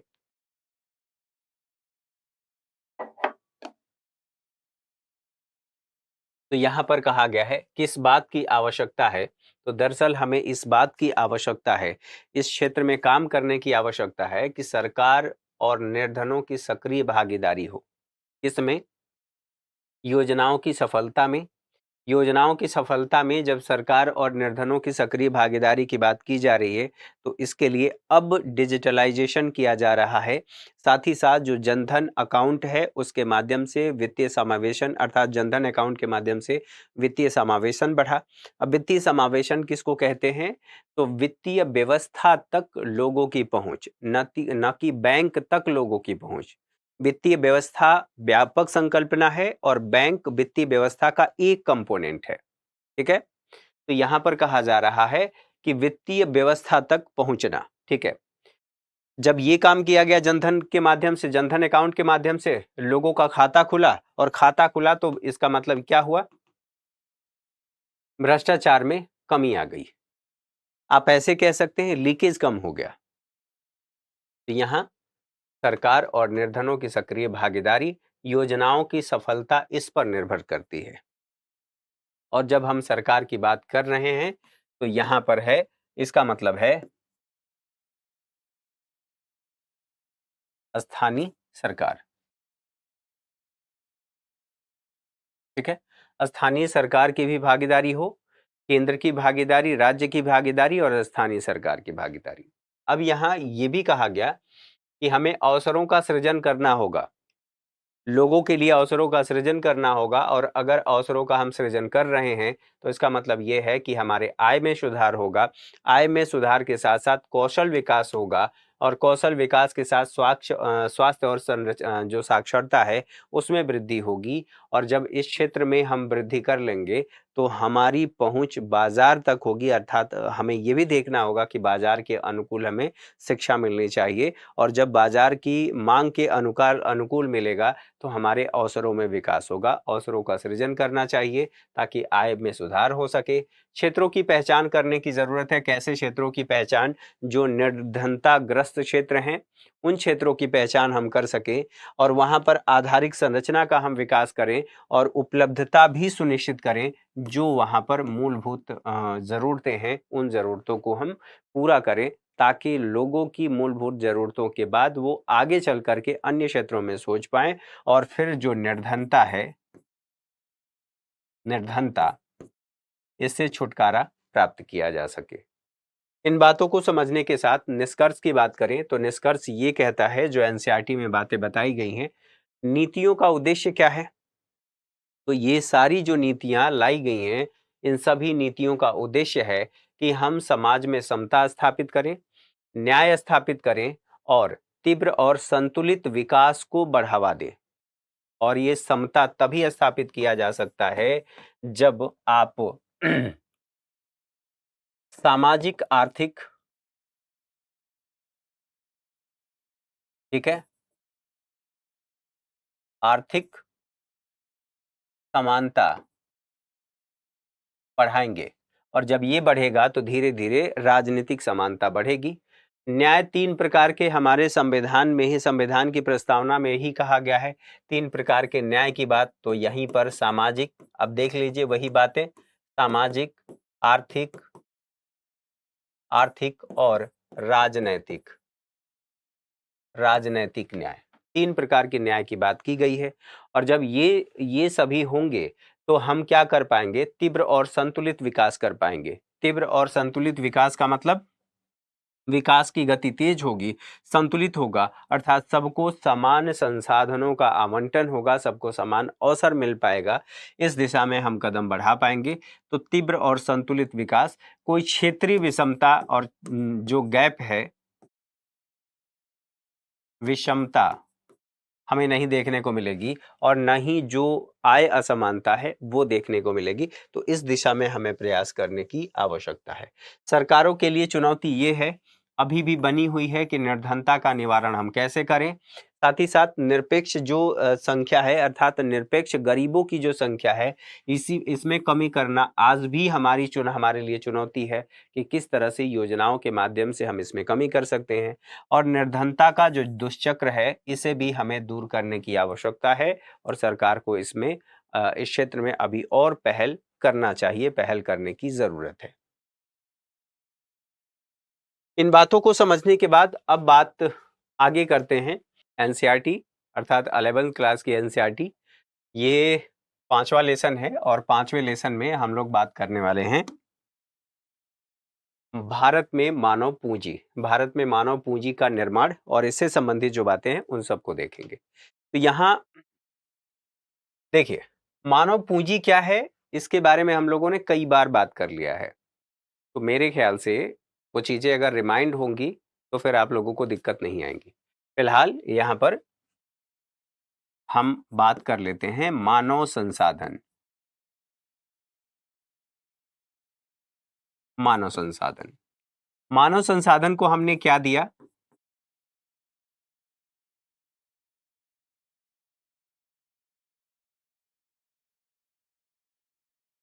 एजुकेशन हमने दिया, इनका हेल्थ हमने सुनिश्चित किया,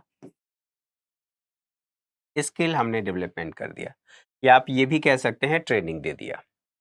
अब ट्रेनिंग देने के बाद अब ये मानव संसाधन क्या बन गया, अब ये पूंजी बन गया। यही मानव पूंजी बन गया। अब पूंजी कैसे बन गया भाई, तो अगर आप लोगों को याद हो तो हमने कहा था उत्पादन के कारक, ठीक है। और उत्पादन के कारकों में हम लोगों ने चार बातें देखी थी। ये कहा था कि भूमि होती है, भूमि को हम क्या देते हैं, रेंट देते हैं। हमारा श्रम होता है, इसको हम क्या देते हैं, श्रमिक को मजदूरी देते हैं, ठीक है, मजदूरी देते हैं। और मजदूरी के अलावा यहां पर पूंजी की बात होती है, पूंजी। और पूंजी, इस जो हमने पूंजी लिया है उस पर हम ब्याज देते हैं और एक उद्यमी होता है जो ये सभी कार्यों को करता है और वो अपना लाभ लेता है। तो एक बात बताओ, आप खुद से सोचो, ये अभी छोड़ देते हैं, ये जो श्रम है यह नॉलेजेबल होना चाहिए, इसके पास ज्ञान होना चाहिए उत्पादन का, तभी तो ये उत्पादन करेगा। दूसरी बात, इसे मजदूरी मिलेगी और इसे ही हम कहते हैं कि इसने कारक आय सृजित कर लिया। ठीक है। अब यहां पर जो पूंजी है, पूंजी में हमने कहा था कि बहुत सारी चीजें शामिल हैं। जैसे आप वित्त की बात कर लीजिए, इसकी भी बात कर लीजिए, मशीन की बात कर लीजिए, मशीन भी इसमें शामिल है, और यहां पर ज्ञान भी शामिल है, ये भी तो शामिल है। तो इसको मिला करके हम कह रहे हैं कि ये सब कुछ ये कैसे हो रहा है, अगर आपके पास ये होगा तभी तो। और यहां पर देखिए उद्यमी है, उद्यमी क्या कर रहा है, ये जो उद्यमी है अपने इन्हीं सभी ज्ञान का प्रयोग करके तो लाभ कमा रहा है। तो अगर आपके पास ये नहीं होगा तो आप पूंजी नहीं होंगे, और पूंजी नहीं होंगे तो ये सारे काम नहीं होंगे। इसलिए ये अपने आप में महत्वपूर्ण है। ठीक है, अब यहीं पर कहा जा रहा है, आप इसको ऐसे कहेंगे कि जब मानव संसाधन को शिक्षा, स्वास्थ्य और प्रशिक्षण दिया जाता है तो वह मानव पूंजी में बदल जाता है या तब्दील हो जाता है। ठीक है, ये बात समझ में आ गई। अब पता चला कि शिक्षा के लिए स्कूल भेजा गया, स्कूल के बाद जब हायर एजुकेशन में गए तो शिक्षा दीक्षा के साथ होने लगी, और जैसे ही शिक्षा दीक्षा के साथ हुई फिर रूट ही बदल गया, और आप चांदनी चौक टू चाइना पहुंच गए, पहुंचना था कहीं और। ठीक है, जाना था जापान, पहुंच गए। ठीक है, ये बातें समझ में आ गई। यहां पर देखिए, अब मानव पूंजी की बात की जा रही है कि ये जो मानव पूंजी है वो क्या है। तो पहली बात यहां पर हमने वो तो देख लिया। तो मानव पूंजी के लिए ये बताया गया कि एनसीईआरटी में मानव पूंजी के स्रोत क्या हैं। यहां पर क्वेश्चन मार्क लगा है। आर्थिक समृद्धि और मानव पूंजी, इन सब में संबंध क्या है, इनके बारे में पूछा जा रहा है। साथ ही economic growth and human capital, what is the relation between economic growth and human capital. साथ ही मानव पूंजी के निर्माण के संबंध में मनुष्य के सर्वांगीण विकास से है, यहां पर भी क्वेश्चन मार्क है। क्या सर्वांगीण विकास ही इसका उद्देश्य है, आप ऐसे कह सकते हैं, या यह भी कहा जा रहा है कि निर्माण का संबंध किससे है, सर्वांगीण विकास से है, इसको भी समझेंगे। अर्थात ये आपको टॉपिक दे रहा है समझने के लिए। दूसरी बात मानव पूंजी के निर्माण में सरकार की क्या भूमिका होती है, क्या सरकार कोई भूमिका निभाती है, और अगर निभाती है तो कैसी भूमिका निभाती है, ये बातें यहां पर भी क्वेश्चन मार्क है, ये आप लोगों को ध्यान रखना है। ठीक है, अब एक एक करके सभी को समझते हैं। मानव पूंजी के स्रोत की बात करते हैं। तो एक बात सोचिए, पेरेंट्स आपके क्या चाहते हैं। सबसे पहले बच्चों को सही स्कूल मिले, सही टीचर मिले, सही शिक्षा मिले, कहीं दीक्षा के चक्कर में ना पड़ जाए। ठीक है, तो इसके लिए माता पिता हर संभव प्रयास करते हैं। यहां पर शिक्षा माता पिता की भी जिम्मेदारी होती है, और माता पिता, अगर आप लोगों को याद हो तो सरकार भी जो प्राथमिक शिक्षा है उसको अनिवार्य की है, माता पिता की जिम्मेदारी बताई है। यहां पर ये देने का काम तो करें माता पिता करेंगे, सेवाएं उपलब्ध कराने का काम अगर सक्षम नहीं है व्यक्ति तो यहां जो प्राथमिक शिक्षा है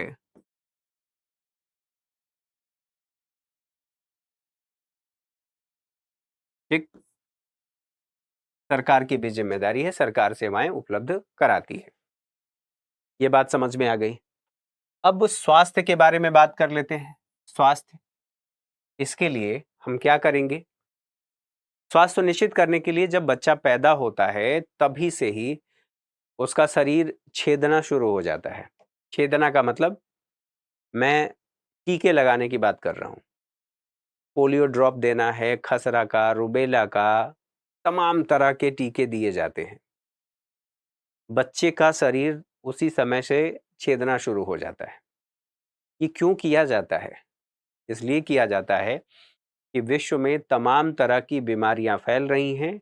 उन बीमारियों से बच्चों की या हमारा जो ह्यूमन रिसोर्स है उस रिसोर्स को बचाना है और आप अगर पहले ही अपने रोग प्रतिरोधक को बढ़ा लिया है तो इसका मतलब यह है कि आप स्वस्थ मानव पूंजी होंगे।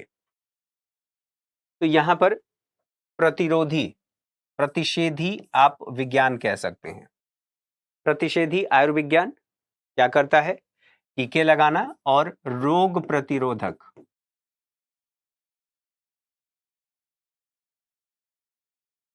क्षमता बढ़ाने का काम करते हैं।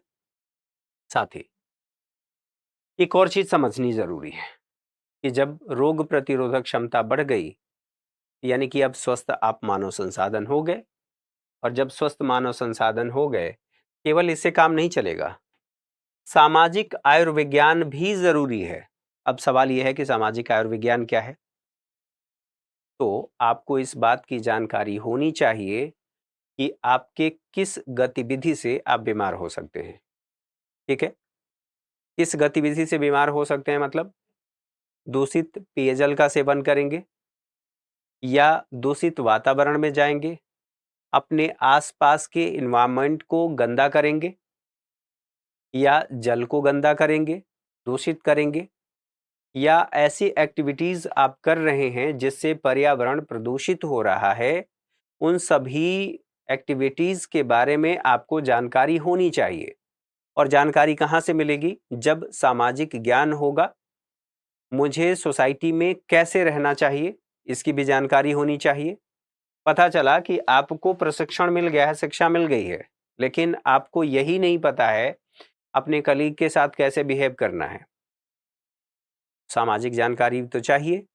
तो एक तो ये बात है, सामाजिक आयुर्विज्ञान की जानकारी भी होनी जरूरी है। ठीक, केवल स्वास्थ्य का मतलब ये नहीं है कि आपको दवाइयां दे दिया गया। जब आप एजुकेटेड होंगे और आप स्वास्थ्य के प्रति अवेयर होंगे तो आप उन सभी कार्यों को करने से बचेंगे जिससे आपके स्वास्थ्य को नुकसान पहुंच सकता है या दूसरे के स्वास्थ्य को नुकसान पहुंच सकता है। लेकिन अमूमन ऐसा होता नहीं है। लोग अपने स्वास्थ्य का भी ध्यान नहीं रखते, दूसरे के स्वास्थ्य की तो दूर की बात है। अगर ऐसा होता तो लगातार हम जो पेय पदार्थ लेते हैं उस पेय पदार्थ का मार्केट इतना बड़ा नहीं होता। ठीक है, तो यहां पर सामाजिक आयुर्विज्ञान, स्वास्थ्य के प्रति जो आपकी जानकारियां होनी चाहिए, स्वास्थ्य से संबंधित जो अवेयरनेस होना चाहिए वो आपके पास होना चाहिए। ठीक है, आपको प्राप्त हो। अच्छा, यहां पर प्रशिक्षण की बात कही गई है। प्रशिक्षण, ये मिस प्रिंट हो गया, मिस टाइपिंग मिस्टेक है। यहां पर भी प्रशिक्षण, एक प्रशिक्षण कौन देता है? एक फर्म है। फर्म का मतलब यहां पर कंपनी ले लीजिए, कंपनी। जब आप किसी कंपनी में जाते हैं, मान लीजिए आपके पास शिक्षा है, मतलब आपको ज्ञान है, ज्ञान होने के साथ साथ आपको कौशल भी मिला है। अब आप स्वस्थ स्वस्थ भी हैं। आप कंपनी में गए, लेकिन आपके पास जो नॉलेज है उस नॉलेज में कमी है। किताबी ज्ञान आपको है,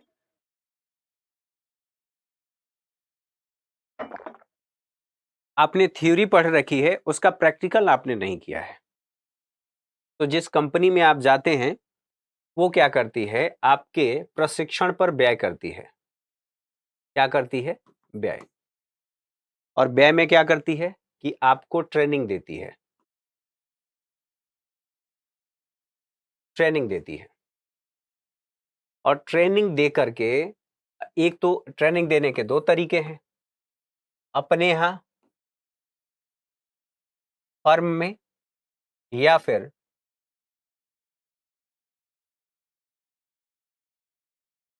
प्रशिक्षण केंद्र के माध्यम से।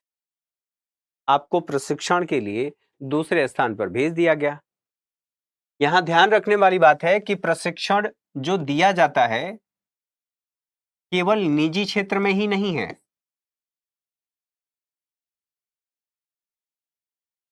सार्वजनिक क्षेत्र में भी प्रशिक्षण दिया जाता है। सरकार अपने कर्मचारियों को सही समय समय पर ट्रेनिंग के लिए भेजती है। जब आईएएस आईपीएस आप बनेंगे, आपने एग्जाम पास कर लिया है, आपको नॉलेज है, लेकिन फिर भी आपको 2 साल के लिए ट्रेनिंग कैंप में भेजा जाता है। आप जाते हैं, वहां पर ट्रेनिंग लेते हैं, उसके बावजूद आपको डायरेक्ट कार्यभार नहीं दे दिया जाता है, आपको डायरेक्ट डीएम नहीं बना दिया जाता है। पहले अधीनस्थ के रूप में आपको रखा जाता है, सारी चीजें ट्रेनिंग बताई जाती हैं, सिखाई जाती हैं कि आपको ऐसे ये काम करना है, उसके बाद आपको चार्ज दिया जाता है। तो आप ऐसा ना समझें कि आपको डायरेक्ट ऐसा कर दिया जाता है, तो ये ट्रेनिंग का हिस्सा है। तो जो कंपनियां हैं, फर्म हैं, वो अपने यहाँ प्रशिक्षण पर व्यय तो करती ही हैं, साथ ही साथ प्रशिक्षण के लिए वो भेजती भी हैं, और वो उम्मीद करती हैं कि जो कर्मचारी हैं वो कर्मचारी उनके यहाँ टिक करके काम करेंगे, उत्पादन में योगदान करेंगे। तो ये कार्य किया जाता है। तो मानव पूंजी के स्रोत ये हो गए। अच्छा, प्रबंधन की बात करें तो जब आप कहीं पर भी जाते हैं तो किसका प्रबंधन करते हैं? अपने कार्यों का प्रबंधन करते हैं और सूचना का प्रबंधन करते हैं। आप बिहार के रहने वाले हैं या यूपी या किसी भी स्टेट के आप रहने वाले हों, आपको अगर पता चलेगा कि दिल्ली के एक कंपनी में या इस विभाग में कोई जॉब निकला है, अर्थात स्थान खाली है, वहां पर रिक्रूटमेंट है, तो रिक्रूट करने के लिए या अपने आप को वहां पर नियोजित करने के लिए ये जानकारी तो होनी चाहिए। तो जानकारी तक पहुंच आपकी होनी चाहिए, अर्थात प्रबंधन, सूचनाओं का भी प्रबंधन। अब इस बात को भी आप नोट करेंगे कि जब आप बिहार या उत्तर प्रदेश, कर्नाटक, केरल किसी भी स्थान से चले, तो आपके रास्ते में बहुत से स्टेट आएंगे। स्टेट आने का मतलब, अब सभी जगह की संस्कृतियों से आपका पाला पड़ता है, सांस्कृतिक परिवेश बदलता है, और उस सांस्कृतिक परिवेश के अनुसार आप अपने आप को ढालते हैं, प्रबंधन करते हैं, अपना खुद का प्रबंधन करते हैं, और उसके बाद आप उन सब पर जब इन सबको सीखते हैं, तो इसका मतलब यह भी हुआ कि अगर आपको किसी दूसरे परिवेश में आपके परिवेश से निकाल करके भेज दिया जाए काम करने के लिए, तो आप वहां पर मैनेज कर लेंगे, आप उस माहौल में अपने आप को ढाल लेते हैं। और इस पर जब आप व्यय करते हैं तो सांस्कृतिक परिवेश का प्रभाव और इन सब के लिए जो व्यय किया जाता है, यह भी मानव पूंजी का स्रोत है। यहां तक बातें समझ में आ गई। और इन बातों को समझने के बाद अब बात आती है कि ठीक है, मानव पूंजी और आर्थिक समृद्धि, इन दोनों में क्या संबंध है? क्या मानव पूंजी आर्थिक समृद्धि आर्थिक समृद्धि की पूरक है? तो अब यहीं पर बात होगी कि यह कैसे पूरक है। अब इसको, ये वाला जो हिस्सा है, इसको अभी मैं क्रॉस कर दे रहा हूं, ठीक है? अब ये समझिए, यहां पर देखिए, हमने कहा कि स्वस्थ व्यक्ति होगा। एक व्यक्ति के बारे में कल्पना करिए जो बिल्कुल फिट है। फिट होने के साथ हम क्या कह रहे हैं कि वो व्यक्ति न केवल फिट है, एक कहावत है, कहावत से समझाने की कोशिश करता हूं कि स्वस्थ शरीर में ही स्वस्थ मस्तिष्क का वास होता है। आपका शरीर स्वस्थ रहेगा, अच्छे अच्छे ख्याल आएंगे, आप अच्छे इन्वायरमेंट में रहेंगे, अच्छी चीजें सीखेंगे, आगे बढ़ने के बारे में सोचेंगे, देश की प्रगति के बारे में सोचेंगे, अपने आश्रितों के बारे में सोचेंगे। आश्रित कौन? माता पिता, बच्चे, ठीक है, कुछ मामलों में महिलाएं भी। तो ये बात आप सोचेंगे। यहां पर कहा जा रहा है कि जब स्वस्थ व्यक्ति होगा तो वह व्यवधान रहित श्रम की आपूर्ति करेगा। जब आप स्वस्थ रहेंगे तो आप ऑफिस में जाकर के 4 दिन छुट्टी नहीं करेंगे, और अगर आपने 4 दिन छुट्टी कर लिया, हफ्ते में आप 4 दिन छुट्टी पर रह रहे हैं, 2 दिन काम पर जा रहे हैं, तो इसका मतलब ये हुआ कि धीरे धीरे आप उस काम से छुट्टी पर चले जाएंगे। संस्थान या कोई भी है, कोई भी फर्म है, सार्वजनिक क्षेत्र का हो, निजी क्षेत्र का हो या कोई भी व्यक्ति हो, उसको क्या चाहिए? उसको चाहिए कि जिस काम के लिए आपको नियोजित किया गया है, आप उस काम को पूरा करें। अगर आप पूरा नहीं कर रहे हैं, तो आपका नियोजन किस काम का? तो केवल आपका वहां पर काम प्रभावित नहीं हो रहा है। जैसे मान लीजिए कि मैंने ये कहा कि ठीक है, मैं जॉब पर नहीं आया, मेरी सैलरी काट लेना। सैलरी तो काट लेना, वो आपका नुकसान हुआ, ठीक बात है। लेकिन जो उत्पादन होना चाहिए था, जिस काम के लिए आपको नियोजित किया गया था, वो काम तो प्रभावित हुआ। अब इसी बात को सोचिए कि आपके आपके मोबाइल फोन में नेटवर्क आता है और पता चला कि वहां से कोई एक कर्मचारी जो उसी को ऑपरेट करता है, वो छुट्टी पर चला गया। अब छुट्टी पर चला गया तो उसका काम प्रभावित हुआ। उसका काम क्या प्रभावित हुआ? जो नेटवर्क ऑपरेटर था, नेटवर्क आपके मोबाइल में आए प्रॉपर, उसके लिए वो काम करता था, अब वही काम नहीं कर रहा है, आपके मोबाइल में नेटवर्क नहीं आ रहा है, फिर आप क्या करेंगे? अब सोचिए ऐसा कुछ हो तो पूरी जो आर्थिक गतिविधि है, वो सब कुछ प्रभावित हो जाएगी, क्योंकि उस सेलुलर पर हम सभी का दिनचर्या, हम सभी का जीवन निर्भर करता है। सूचनाओं का आदान-प्रदान, डेटा का आदान-प्रदान। तो इसीलिए जरूरी है कि एक व्यक्ति स्वस्थ हो और स्वस्थ हो तो वह व्यवधान रहित श्रम की आपूर्ति करेगा, काम करेगा, सेवाएं देगा और ये जरूरी है जिसलिए नियुक्त किया गया है। हम ऐसे अपने मामले में सोच लेते हैं कि हमें काम नहीं करना चाहिए, हम क्यों काम करें?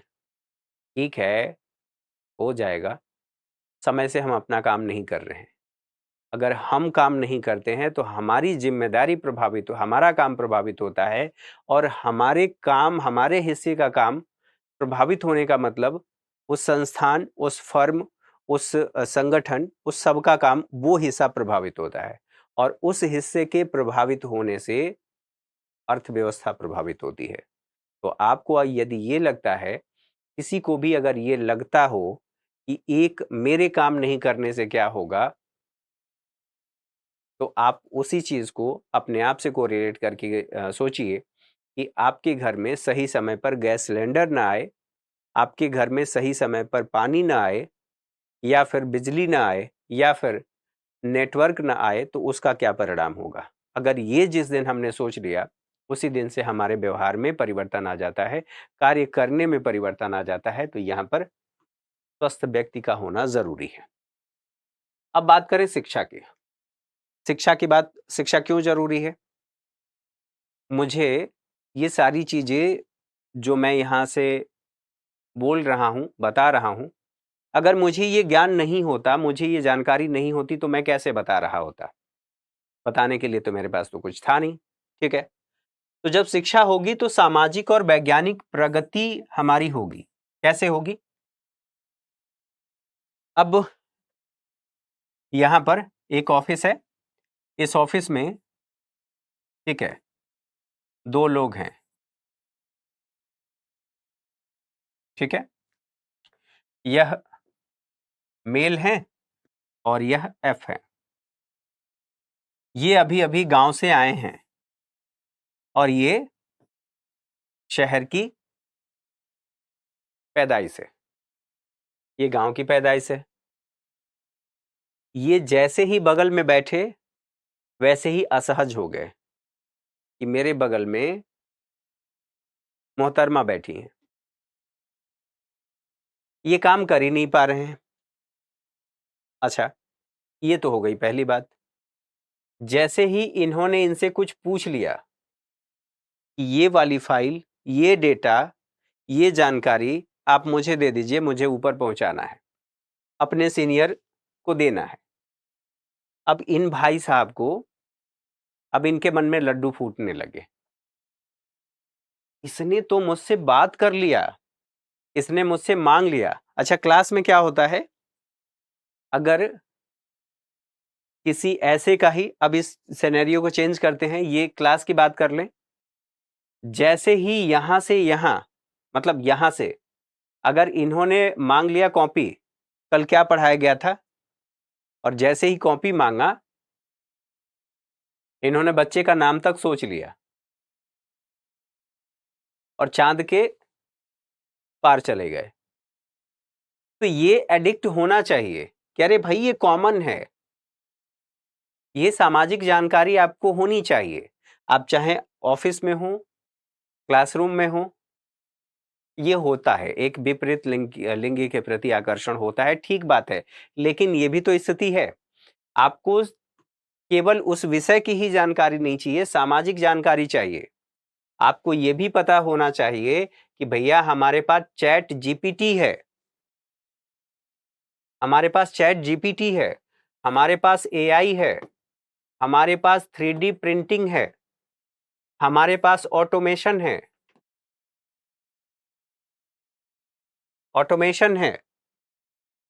और हमारे देश में फोर्थ इंडस्ट्रियल रिवॉल्यूशन का जो केंद्र है मुंबई में खोला गया है, मुंबई में खोला गया है।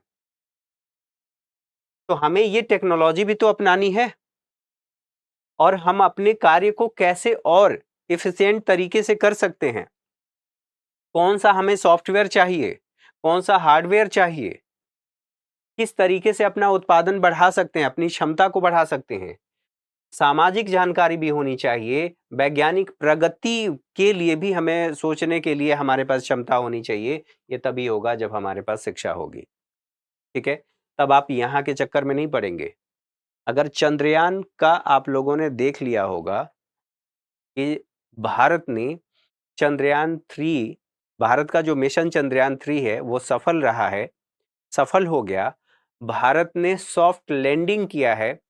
ये अपने आप में बहुत बड़ी बात है कि भारत सॉफ्ट लैंडिंग कर चुका है, और वो भी उस हिस्से में चंद्रमा के जिसे दक्षिणी ध्रुव कहते हैं, जो डार्क साइड है, जहां पर प्रकाश नहीं पड़ता है, हमें दिखाई नहीं देता, पृथ्वी से दिखाई नहीं देता। भारत दुनिया का पहला ऐसा देश है जो सॉफ्ट लैंडिंग किया है। इसरो के कर्मचारियों को आपने देखा है, जो लोग इस प्रोजेक्ट पर काम कर रहे थे, आप उनको देखेंगे तो जो आपकी चकाचौंध है संभवतः वो खत्म हो जाएगी।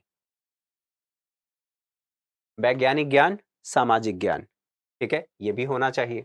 इसके साथ साथ एक और जरूरी बात यह है, इन सभी बातों को ध्यान में रखते हुए जो हमारी न्यू एजुकेशन पॉलिसी आई है, जो 2020 में आई थी, उसमें तमाम चीजों को सुधारा गया है, और यह कोशिश की गई है कि जो ट्रेडिशनली तरीके से हमारा एजुकेशन सिस्टम चला आ रहा था उसको सुधारा जाए, और सुधारने के साथ साथ आज की जरूरत के अनुसार हम बच्चों को शिक्षा दें, प्रशिक्षण दें, ताकि वह बाजार में जाकर के और बाजार के अनुकूल रोजगार की मांग कर सके।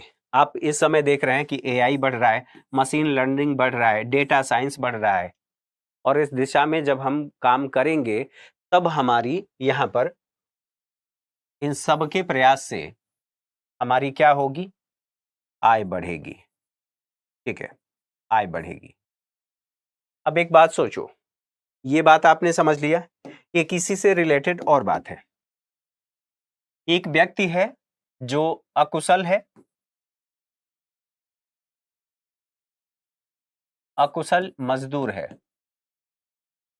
ठीक, वयस्क है, वयस्क है, इसे रोजगार कहाँ मिलेगा, कार्य कहाँ मिलेगा, मनरेगा में, ठीक है।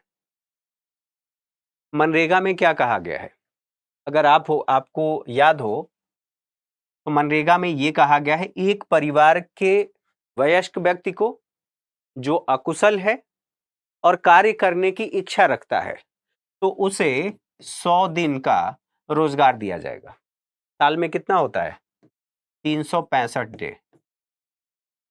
अब इसमें से 100 दिन का रोजगार मिल रहा है, और ये भी मान लेते हैं थोड़ी समय के लिए कि 250 रुपए इसको मिल रहा है। क्या इससे जीवन चलेगा? वो सोच रहा है कि ठीक है, घर के आसपास जॉब मिल रहा है, घर रहेंगे, जनसंख्या वृद्धि करेंगे, परिवार के साथ रहेंगे, है ना? लेकिन इसका जीवन यहीं पर थम जाएगा।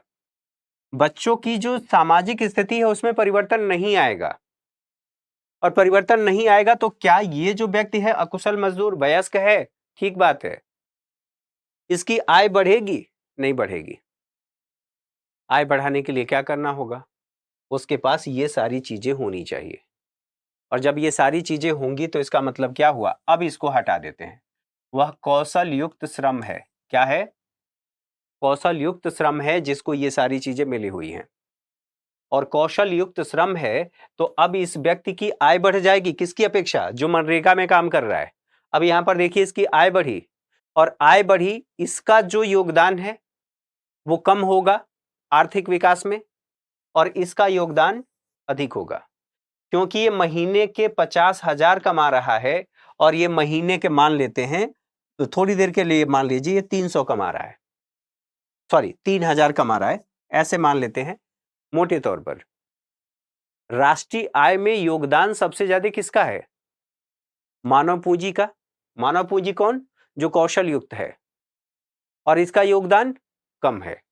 तो इसका मतलब यह हुआ कि जो मानव पूंजी है और आर्थिक समृद्धि, एक दोनों के ये पूरक हैं। पूरक कैसे हैं?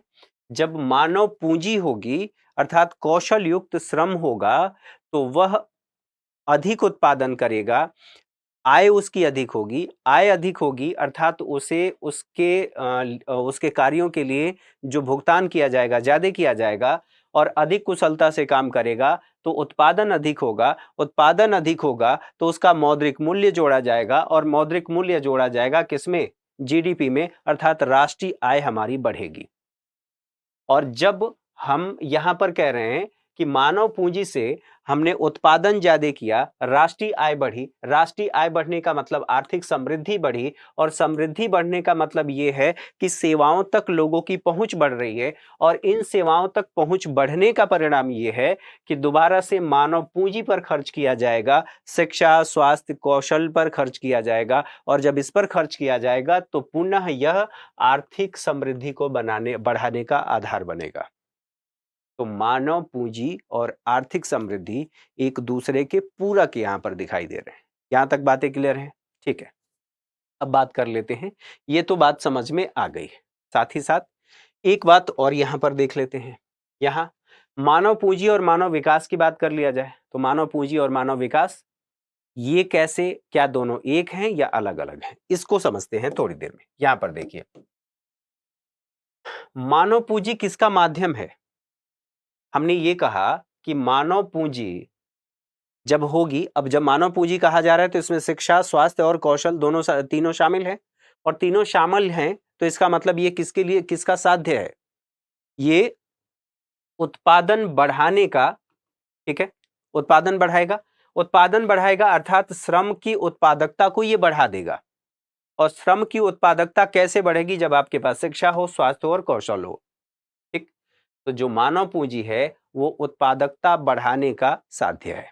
ठीक है, हमने किस लिए किया? कि हमारी उत्पादकता बढ़े, और जब उत्पादकता हमारी बढ़ रही है तो आप यहां पर सोचिए, मानव विकास। ठीक, मानव विकास कब माना जाता है? जब गुणवत्ता पूर्ण जीवन हो। और गुणवत्तापूर्ण जीवन कैसे होगा?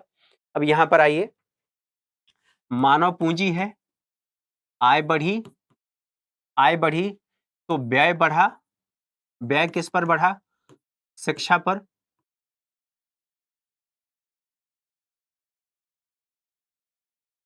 एजुकेशन पर व्यय बढ़ा।